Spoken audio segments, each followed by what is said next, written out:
forward, it's replay TVA.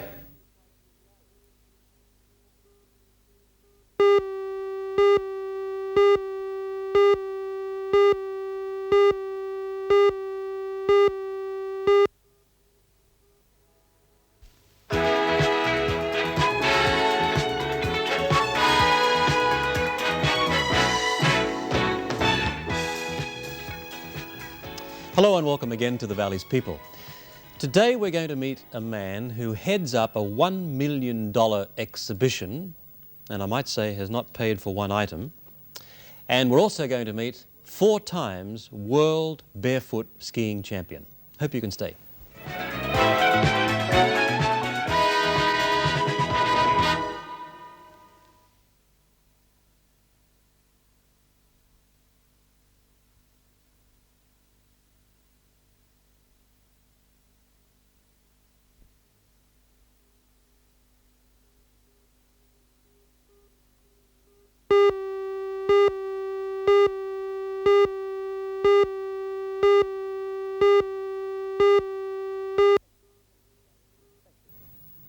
Thanks for joining us for the Valley's People. My first guest today is Captain Ken Hopper, who is co-founder of the Newcastle Region Maritime Museum. Captain Hopper, welcome.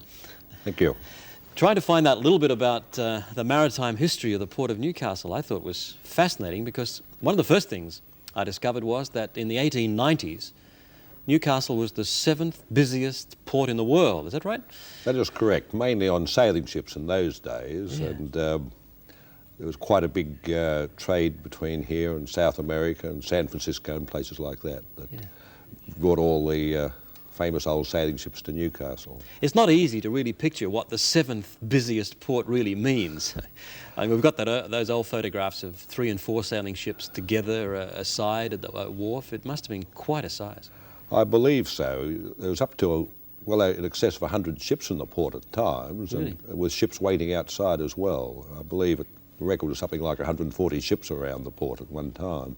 So ships waiting outside Newcastle is not a recent phenomenon at all? Apparently not.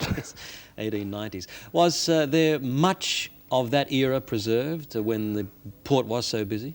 Well, nobody really made any effort to establish a museum or such to preserve this history. A lot of old items were collected by families of the sailing ship people and from various wrecks around the place. And these, of course, were mainly in private homes, but there was nothing really on exhibit in Newcastle. And this was a pretty good port for wrecks, wasn't it? Oh, yes. Even just around the Oyster Bank at the entrance, history says about 50-odd vessels were lost in that area. 50? So if you take the coastline around here, well, in excess of 100 ships have been lost in the history of the port. And you were harbour master here in Newcastle for 17 years? 14 years. 14 years? Yes. Yes. And did you get an interest in the history of the port during that time, or were you just too busy? Well, it came gradually. The first real interest I got was when it was first announced that Fort Scratchy was to be released for public purposes, when Captain Jim Fletcher and Mr. Bert Lovett, whose grandfather had been assistant harbour master back in the 1860s and was lost in a lifeboat, approached me with the idea of the three of us getting together and trying to do something about establishing a maritime museum with the idea of Fort Scratchley in mind, though we didn't actually get Fort Scratchley until 1978. So it all began with just 3 people sitting around talking? Well, yes, we approached the then Lord Mayor, Alderman Doug McDougall. We called a public meeting, which was very well responded to. We had about 100 people turned up for this meeting. That's good for a public meeting. So we immediately formed a committee and started work. It took us 2 years out at the Lambton Mechanics Institute to get a collection together and open to the public. So it was 2 years hard work. I was the president, and my main job was contacting people and trying to scrounge exhibits from wherever we happened to hear something was going. We chased everything we could get. I know what I want to ask you, and it was somebody I said I'm going to talk to Captain Ken Hopper in the Valley's People, and he dropped something, so it leads me to ask you, I just can't work out why they call you the pirate. It's hardly the respect for harbour master of 14 years. Well, I guess I suppose you could be proud of this. I think all the team at the Maritime Museum could all be called a good team of scroungers and con men and pirates, if you like to put it this way, because we've really gone out of our way where anything we felt we wanted that we knew was available, by fair means or foul, we went out to get these things, and we've achieved quite a lot by this method. Yeah, but your fame must have spread, because when I said Captain Hopper, they said, "Oh, you mean the pirate?" There's got to be a better story than that, I think. Oh, yes. Well, part of it, of course, was the Cygna, when she went ashore, this in '74, during the salvage operations and when the vessel was virtually abandoned. With the underhand knowledge of the owners, they gave us more or less didn't object to us, let's put it that way, helping ourselves to stuff that was on board because it was already being vandalised anyway. Yes. So by all sorts of means we got aboard the wreck and collected all types of items there. On one occasion I even had the Army working for me. We had an Army lark out there, and on that occasion we got quite a lot of fittings, one thing or another. I nearly got myself drowned because the lark was absolutely swamped by a sea coming back ashore. Oh. So that was one occasion when I was called a pirate, pirating the Cygna. I'm just glad it didn't end up as a tragedy, though, as a pirate. Oh, no, it wasn't as bad as all that, but it was a bit scary for a minute or two. Yes. Talking about rescues, some of the most fascinating things relating to the regional museum would be concerned with lifeboats, I think. I mean, you brought the Victoria, wasn't it, from the oak factory down to Newcastle? Yeah, well, the Victoria was the last of the rescue lifeboats in Newcastle. The lifeboat service actually operated here in excess of 100 years, and Victoria was built about 80-odd years ago, about the mid-1890s. It's the latest type of boat in that time, and she is a very valuable acquisition to preserve, because this type of boat, there's very few of them left in the world. But the history of the lifeboat here was that this, combined with the rocket brigade, were the means of rescuing people from these various shipwrecks that occurred around the coast. And Victoria itself took part in quite a number of famous rescues, including, of course, the Adolphe, which is still left on the end of which is the last sailing shipwreck here, which is still on the northern breakwater. They took the crew from that. Yeah, just relating history doesn't quite conjure up the spirit, does it, when you think of a ship in distress, in fact, about to be wrecked. And that really is just an open boat with oarsmen, isn't it? That's right. And very gallant souls. Well, these people worked on a similar scheme to the, say, a volunteer fire brigade. They lived in boatmen's cottages. Initially, they were actually around the foot of Fort Scratchley, and then the boatman's cottage was built across the road. That is still there. But the boat's crews used to live in these cottages, and the coxswain there would have a bell in his backyard, and if there was an alarm came up, he'd ring the bell, and the boat crew would run down to the pilot station and man the boat, and quite often they'd have the pilot steamer or something like this tow them to the vicinity of the wreck. Then they'd row into the wreck and try to get alongside and rescue the people. I'm a little shocked that you use the term bell, because I hear that you're responsible for, you might say salvaging, some might say pinching a bell off Nobby's breakwater. Well, it wasn't stolen. No, it's I'll take your word for it now. I just want to know the story. Oh, well, this is one of our scrounging efforts. Actually, the bell on Nobby's breakwater was quite an historical bell. It was cast in Newcastle about 100-odd years ago, and weighs probably half a tonne. And this was set up on the end of the breakwater as a fog bell. And every time there was a fog, the poor signalman up at Nobby's used to have to run down along the end of the breakwater and swing on the end of a great hammer to sound this bell at minute intervals. So he'd stop there for the duration of the fog. Well, the bell went out of use this way during the Second World War, when they put in electric foghorns. And it was on the end of the breakwater there, still in its original position. So we knew the history of it and felt, when we got our museum going, that this would be an item that would be an acquisition to preserve for Newcastle. A very precious item, really, isn't it? So we made an approach then, not as harbour master, but as president of the Maritime Museum Society, to the Maritime Services Board, and The old two-hat trick. Eh? and they that's for sure. Anyway, at that time they assessed the scrap value of it, and apparently somebody saw it's too valuable to give away, so it was left there. So after about another 12 months, I got a report that this thing was being, the holding bolts were corroding badly, so I managed to get our part of our engineering branch to take the bell down. So this was done on the quiet.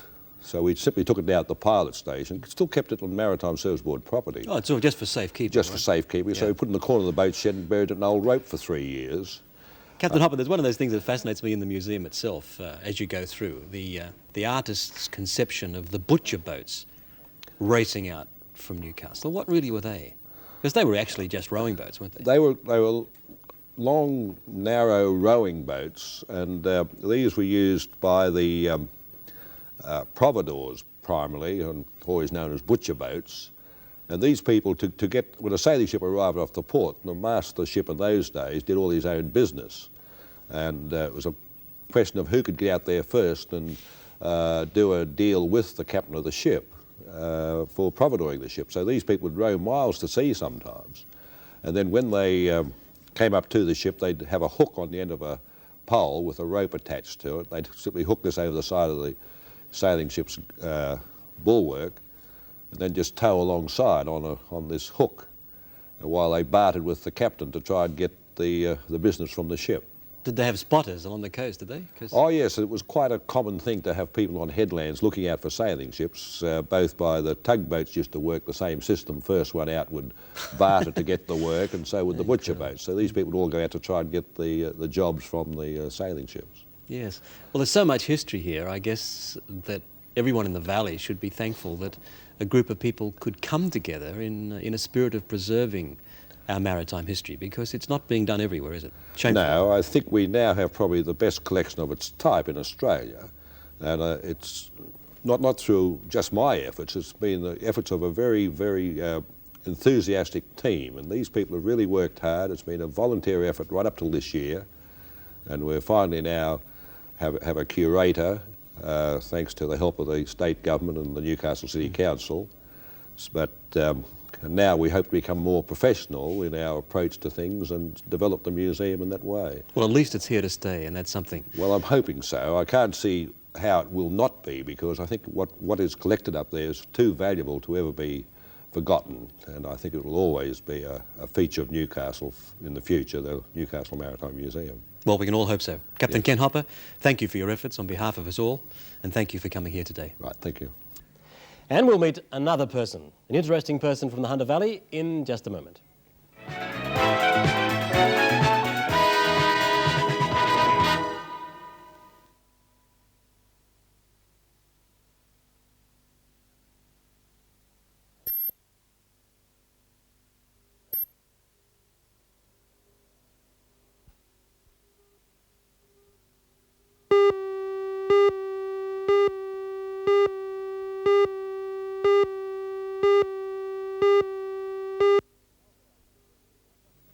And welcome back to the Valley's people. We have someone now very interesting from the Valley, from Tanambit. 4 times world barefoot champion, and also the person who has allotted the great title of Sportsman of the Decade. Gary Barton, welcome to the Valley's people. Thanks very much, Ryan. I must say that most experiences regarding barefoot skiing are those that you might see on Lake Macquarie or the Williams River, and that's someone who goes along and drops a ski, and that's about it. But you've been on barefoot for over an hour. Yes, Ron. I've managed to stay on my feet and accomplish the hour. The world record currently is in excess of 2 hours 30, at least that long. Wow! Without blisters? Yeah, without blisters, strangely enough. Barefooting takes a lot of phases. I don't think the average person realises.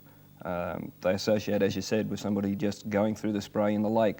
They don't realise that it follows very closely to water skiing in barefoot jumping, ski jumping, tricks as in trick skiing, the same thing on barefooting, and slalom across the wake as they would slalom in the boys on skis. Yeah, well, with someone who suffers from sort of dried prune's fingers when he has a spa or a long bath, I was very intrigued by one of the first things your wife said to me when I was talking about your career.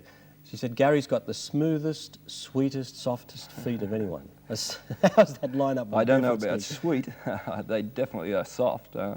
Strangely enough, all the barefooters tend to get soft skin from the, I guess, from the friction and the massaging from the water, the effect of it. Gary, I think that probably notoriety, if that's the right word to use in barefoot championship, came from your selection in the Timex endurance commercials, which were done for Canada. There was a set for Canada and a set for here, wasn't it? And we have the one that was screened in Canada, which I think is a little better because it was 60 seconds rather than 30 seconds. Now, this was the series in which they showed endurance of surfboats, glider pilots and everything, and barefooting was something quite unique at that particular stage. How did that come about? That's right. Well, it's called a torture test in America, and they came up with the idea of torture testing the watch, and they went to all facets of different sports, and they virtually were getting to the end and looking for something different. They wanted a barefooter, and they tried one in Canada. The guy couldn't accomplish it, and they came out here to, they'd heard that I could possibly do it, and they'd also heard of our surf boats, and they came to see if we could both do the torture test as they wanted it. Well, what did they ask you to do specifically? Well, when they came, they asked me if it was possible for me to strap the watch under my foot with some form of a strap or fitting, and actually ski on it. You know, actually put weight on the watch, stamp on the watch, roll over, jump off the bank, let the people know that I was actually barefooting, hold it up and show it to the camera. That part was fine, but then they wanted me to pull myself up the rope, give it to the guy in the boat, in my teeth, hand it to the guy in the boat, hold it to the camera and make sure it was still ticking, and then let myself back down the rope and try and be back in the picture as the watch. They finished the last 20 seconds always the same. They go onto the watch the whole time in all of their tests, and they come up with a watch ticking at the finish of their ads. And I had to be back in it. It took a couple of days to do it. It took a full 2 days to get it perfected.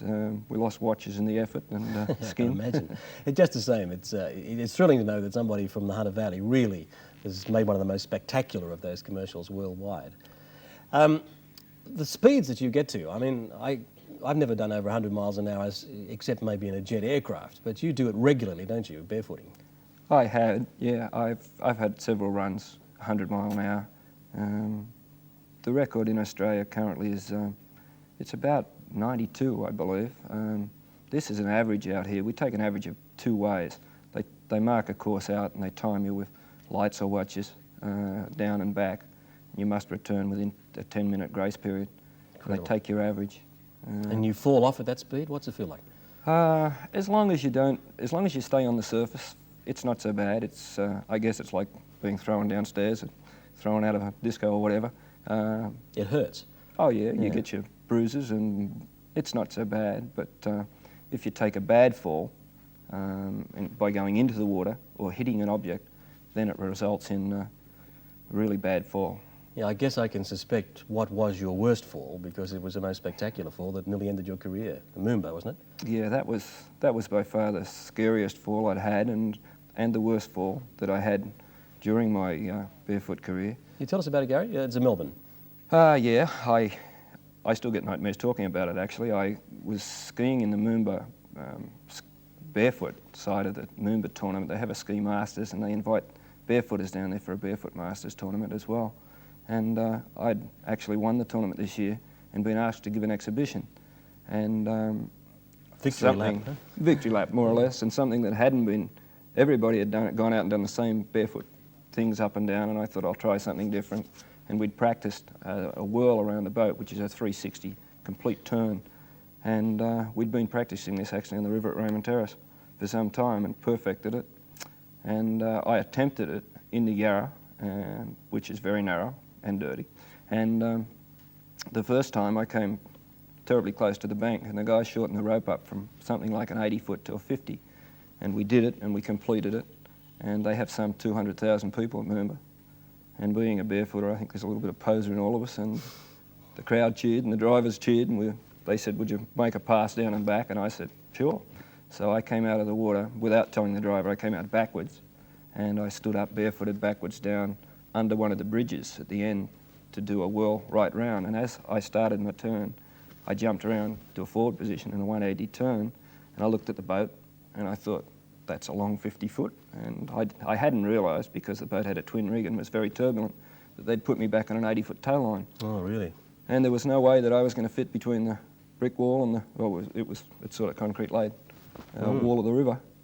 And I had in my mind, hold the line and try and skid in, and I thought, no, I'll hit my head. So I threw the rope and turned my back to it, hit the wall with my back, bounced some 100 feet between people parting. I was conscious the whole time, but the actual pressure when I hit my back on the wall caused me to bleed internally, and they rushed me to Royal Melbourne.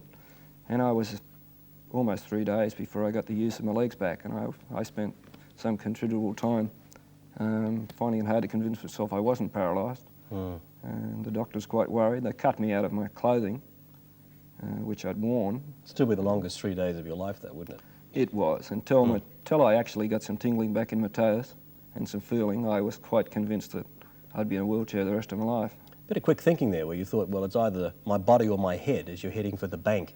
What really now, in hindsight, do you think saved you or protected you from death? Oh, almost certainly, Ron. The clothing I wore, I had a wetsuit. Before I did the show, one of the guys said, ski in your bathers, and I was very tempted to, because the feeling's very good, the water rushing past and the air and everything else, and I tried to get out of that habit. So I'd put on a wetsuit, a life jacket, which I always wear. I'd luckily put on a back brace and a groin guard. I had all this on when I hit the wall, and it was only really that this jacket and the belt and the combination of the lot that saved me after talking to the doctors later from permanent injury. You know, you can still see in Lake Macquarie girls in bikinis, can't you, and just chaps in tights.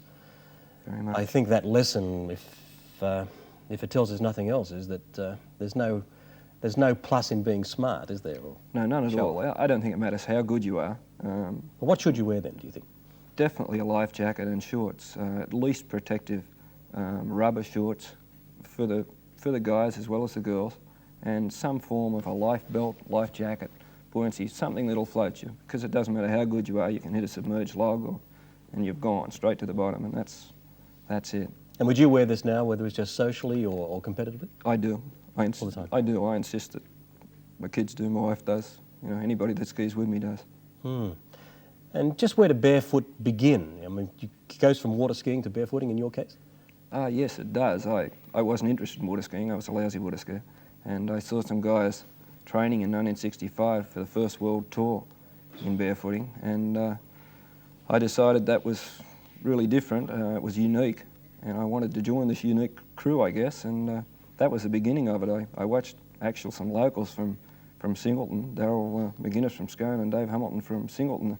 They were the first guys that really sparked it off with me. Gary, well, you are unique, you know. Not only were you unique in the concept of being barefooting, but you've been acknowledged as unique and Hunter Valley Sportsman of the Decade. Congratulations. Thanks today for appearing on our program. Thanks very much. I'll be back in just a moment to talk about the Valley's people.